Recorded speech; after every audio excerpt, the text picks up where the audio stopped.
हर हर महादेव। उज्जैन में हमारा दूसरा दिन है और यहाँ आप देख सकते हैं ये है जंतर मंतर जहाँ बस स्टॉपेज है।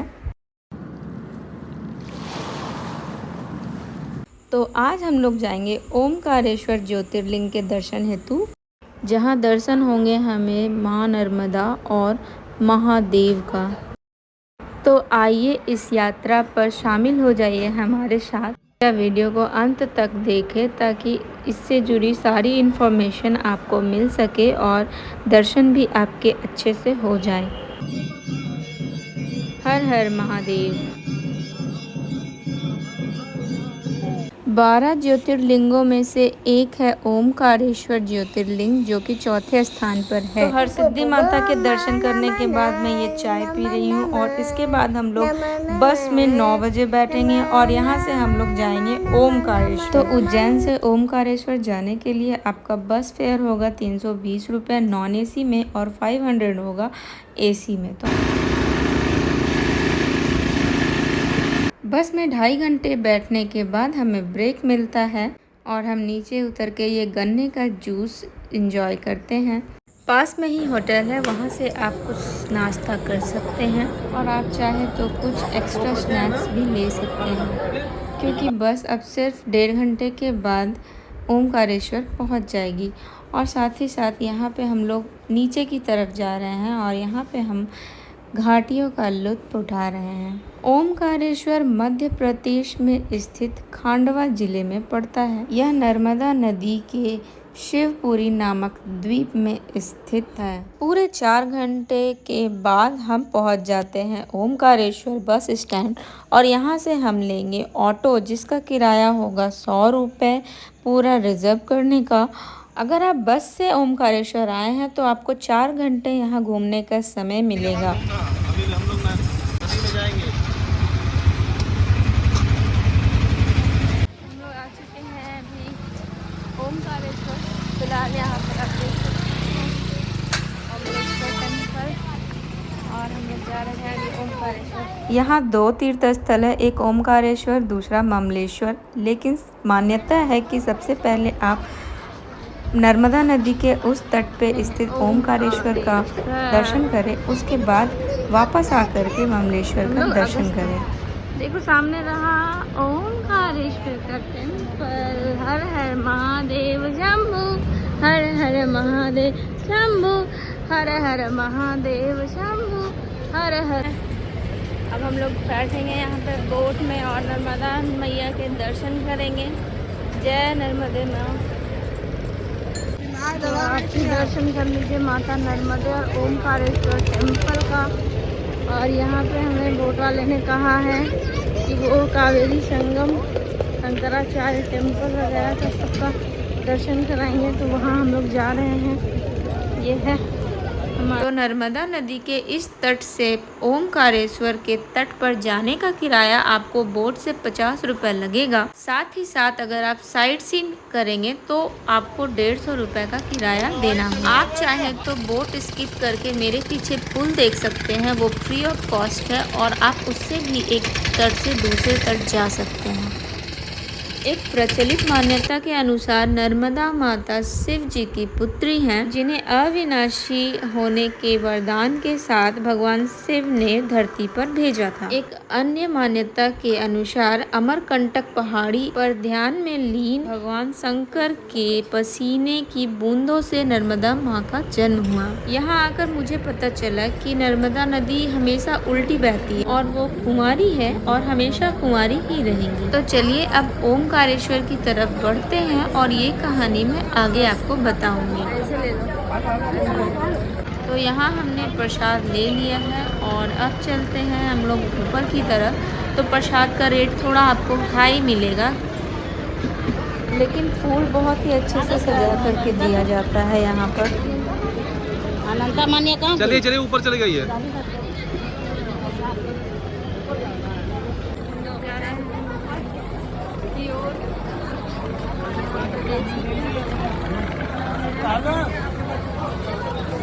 अभी हम लोग ऊपर आए ही थे कि ये देख सकते हैं भीड़ बहुत ज़्यादा है ओमकारेश्वर में।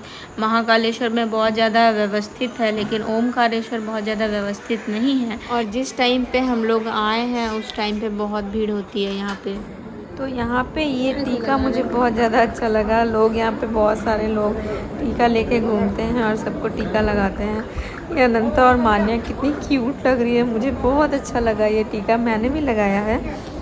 तो हुआ ये कि अनंता को वीडियो लेने नहीं आ रहा था मेरा, तो इसलिए एक बहन ने मेरा वीडियो लिया। तो अभी तक तो मैं फेस भूल गई हूँ उनका, लेकिन फिर भी उनको बहुत बहुत धन्यवाद। तो सबसे पहले बात कर लेते हैं कि जूता चप्पल रखने की जगह कहाँ है। तो आपको ये 2nd या 3rd फ्लोर में मिल जाएगा, आप वहाँ रख सकते हैं। तो अगर हम लोग ज़्यादा देर तक लाइन में लगते तो शायद 4 घंटे में हम लोग दर्शन नहीं कर पाते, इसलिए हम लोगों ने यहाँ पे VIP एंट्री कर लिया। तो यहाँ पे मेरे हस्बैंड बता रहे हैं कि VIP एंट्री का रेट फ्लक्चुएट करता रहता है। अगर ज़्यादा भीड़ होती है तो 500 और कम भीड़ होती है तो 300 रुपीज़ पर पर्सन लिया जाता है। तो यहाँ हम लोग 4 पर्सन थे और 2 बच्चे थे, तो 4 लोगों का 2000 रुपये लगा। तो अगर आप लोग ओमकारेश्वर आ रहे हैं तो एक काम करना, एक रात पहले ही आप लोग यहाँ आ जाना ताकि सुबह सुबह अच्छे से आपका दर्शन हो जाए। तो अब बात करते हैं नर्मदा नदी कुंवारी क्यों है। कहते हैं कि नर्मदा माता का विवाह सोनभद्र से तय हुआ था, लेकिन नर्मदा की सहेली जोहिला के कारण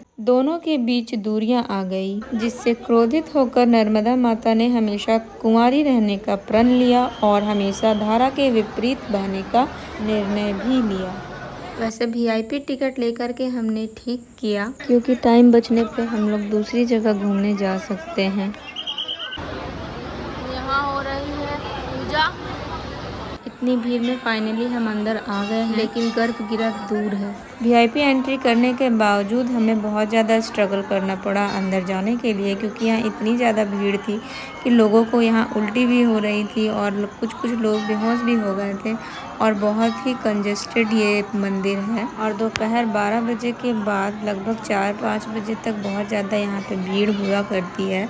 बच्चे बहुत ज़्यादा परेशान हो रहे थे, मेरे भी और साथ में जो आए थे उनके भी। प्रशासन चाहकर भी हमारी मदद नहीं कर पा रहा था, क्योंकि वहाँ पे बहुत ही ज़्यादा भीड़ आउट ऑफ कंट्रोल हो रखी थी। वैसे पता है यहाँ की एक और मान्यता है कि यहाँ पे हर रात को पार्वती माँ आकर के भगवान के साथ चौसर का गेम भी खेलती है। इसलिए मंदिर के कपाट बंद होने से पहले पुजारी वहाँ पे चौसर का जो गेम होता है वहाँ रख देते हैं और कपाट बंद कर देते हैं। उसके बाद क्या होता है, दूसरी सुबह देखने पर वहाँ पे पासा जो रहता है वो पलटा हुआ हर दिन मिलता है। कहते हैं ना, जहाँ चाह है वहाँ राह है। बस भगवान का नाम लेते जा रहे थे हम और अपने आगे की यात्रा करते जा रहे थे। हर हर महादेव, शिव शंभू, ओम नमः शिवाय। यहाँ आकर के मुझे एक और बात पता चली कि नर्मदा नदी के अंदर जो कंकड़ पत्थर होते हैं उसके कण कण में शिव जी का वास होता है। और यदि आप भी शिवलिंग की स्थापना अपने घर में करना चाहते हैं तो नर्मदेश्वर शिवलिंग की स्थापना बिल्कुल कर सकते हैं और उसी शिवलिंग का स्थापना करें जो आपके अंगूठे से छोटा हो। आइए अब आप भी दर्शन कर लीजिए ओमकारेश्वर ज्योतिर्लिंग का। हर हर महादेव। तो फाइनली हमारा दर्शन बहुत ही अच्छे से हो गया है। शीशा लगा हुआ था तो भगवान को छू नहीं सकते थे, लेकिन बहुत ही सुंदर से दर्शन दिए भगवान ने हमें। बाहर आने के बाद ये आप देख सकते हैं कुछ भगवान यहाँ पर भी है, यहाँ भी शिवलिंग रखे हुए हैं। और यहाँ पर एक बहुत ही बड़ा हॉल है, एक फ्लोर नीचे उतर के, जहाँ पर आप चाहे तो महामृत्युंजय जाप, रुद्रा अभिषेक या फिर बहुत सारे शिव जी की पूजा, काल सर्प दोष इत्यादि की पूजा आप करा सकते हैं। और भगवान के ज्योतिर्लिंग के पास की गई पूजा का महत्व बहुत ज़्यादा होता है, तो यहाँ पे आप अपनी पूजा अच्छे से करवा सकते हैं। यहाँ पे नर्मदेश्वर शिवलिंग आपको देखने को मिलेंगे और उसी पूजा के अनुसार यहाँ पंडित लोग आपसे दक्षिणा लेंगे। तो बात करें वॉशरूम की, आपको मंदिर के पास ही आपको अच्छा वॉशरूम मिलेगा, तो वहाँ पे आप जा सकते हैं। और एक और है जो कि नीचे लाइन जहाँ लगना शुरू होता है वहाँ पे भी वॉशरूम है, जो कि बहुत ही अच्छा नहीं है, सुविधाएं नहीं है। तो मैं आपको सजेस्ट करूँगी कि ऊपर में ही मंदिर के पास आप वॉशरूम यूज़ करें। आप शॉपिंग कर सकते हैं, हम लोग भी शॉपिंग कर लिए हैं अपनी। बहुत ही सुंदर सुंदर यहाँ पे बिल्डिंग है। ये देखो शालीग्राम।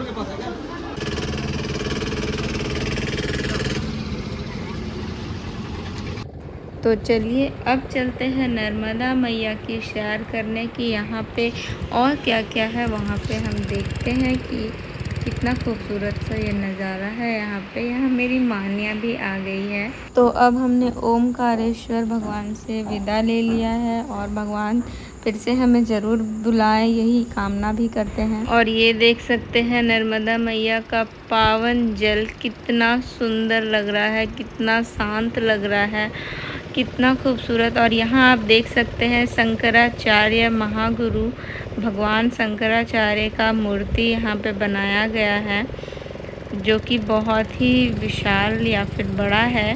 तो यहाँ मैं थोड़ी रील्स की शूटिंग कर रही हूँ और आप चाहे तो मेरी रील्स भी जा कर के मेरे यूट्यूब चैनल और या फिर मेरे इंस्टाग्राम पे आप जा कर के देख सकते हैं। मैं यहाँ लिंक दे दूँगी मेरी डिस्क्रिप्शन में, आप चेक कर लेना। और ये देख सकते हैं दूसरा साइड जहाँ पे ममलेश्वर का मंदिर है, तो वहाँ पे भी मैं आपको लेकर जाऊँगी। वीडियो में बने रहिए। यहाँ मेरी मम्मी हाय कर रही है और ये देख सकते हैं। मुझे तो बस बहुत ही सुंदर लगा बोटिंग यहाँ पे, और बहुत ही ठंडी ठंडी हवा चल रही थी। मैं तो पानी भी पी रही थी। नर्मदा नदी का पानी यूँ समझ लीजिए कि जैसे गंगा नदी का पानी मटमैला रहता है, लेकिन नर्मदा नदी का जो पानी है वो बहुत ही क्लियर आपको मिलेगा, बहुत ही साफ़। अभी हम जा रहे हैं कावेरी संगम की तरफ और ये तो बस मतलब ठंडा ठंडा हवा चल रहा था और हम लोग बहुत ज़्यादा एंजॉय भी कर रहे थे यहाँ पर।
ममलेश्वर मंदिर, और वहाँ का दर्शन करने के बाद हमारा एक ज्योतिर्लिंग जो दोनों को मिला के बनता है वो कंप्लीट हो